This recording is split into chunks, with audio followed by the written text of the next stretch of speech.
Hello everyone, I'm Dr. Surya Prakash, consultant gastroenterologist and hepatologist, Medicare Hospital, Chandanagar. ఈ రోజు మనము processed foods and ultra processed foods అంటే ఏంటి, దానివల్ల మన గట్ హెల్త్ ఎలా ఇంపాక్ట్ అవుతుందో చూసుకుందాం. ప్రాసెస్డ్ ఫుడ్స్ అంటే మన న్యాచురల్ గా అవైలబుల్ ఉన్న ఫుడ్స్ ని కొంచెం ఆల్టర్ చేయడం, అంటే నిల్వ చేయడం, దానికి ఏదైనా ఆర్టిఫిషియల్ గా మనం షుగర్స్ కానీ ఫ్యాట్స్ కానీ సాల్ట్ కానీ యాడ్ చేయడం. అల్ట్రా ప్రాసెస్డ్ ఫుడ్స్ అంటే మల్టిపుల్ ప్రాసెసింగ్స్ చేసి దానికి ఆర్టిఫిషియల్ స్వీట్నర్స్ యాడ్ చేయడము, లేకపోతే ఎమల్సిఫైయర్స్ యాడ్ చేయడము, ప్రిజర్వేటివ్స్ యాడ్ చేయడము ఉంటుంది అనమాట. సో ఇవి యూజువల్గా మనకి ఎగ్జాంపుల్స్ వచ్చేసి మనం packed foods and cool drinks and అలాగే మనకి హాట్ డాగ్స్ అని ఈ ఫ్రోజన్ మీట్ అని మనం యూజ్ చేస్తూ ఉంటాము. సో ఈ అల్ట్రా ప్రాసెస్డ్ ఫుడ్స్ వల్ల మనకి వేరియస్గా గట్ హెల్త్ ప్రాబ్లమ్స్ చాలా క్రియేట్ అవుతుంది. మేజర్గా ఏంటంటే గట్ మైక్రోబియం డైవర్సిటీ మారుతుంది. అంటే ఏంటంటే మన గుడ్ బ్యాక్టీరియా తక్కువయ్యి బ్యాడ్ బ్యాక్టీరియా పెరుగుతుంది ఈ ప్రొసెస్డ్ ఫుడ్స్ వల్ల. అలాగే గట్ ఇన్ఫ్లమేషన్ పెరుగుతుంది. గట్ ఇన్ఫ్లమేషన్ అంటే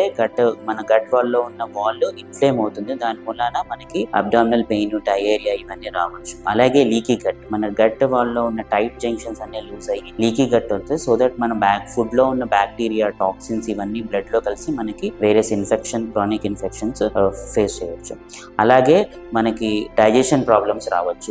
మనకి ఏంటంటే ఈ ప్రాసెస్డ్ ఫుడ్స్ వల్ల ఈజీగా డైజెస్ట్ అవ్వదు. సో ఇండైజెషన్ వల్ల మనకి అబ్డామినల్ పెయిన్, డయేరియా రావచ్చు. అండ్ అలాగే ఈ ప్రాసెస్డ్ ఫుడ్ వల్ల గట్ బ్రెయిన్ యాక్సెస్ డిరేంజ్ అవుతుంది అనమాట. సో ఈ గట్ బ్యాక్టీరియా చేంజ్ అవడం వల్ల మనకి కొంతమందికి యాంగ్జైటీ కానీ డిప్రెషన్ కానీ రావచ్చు. Thank you.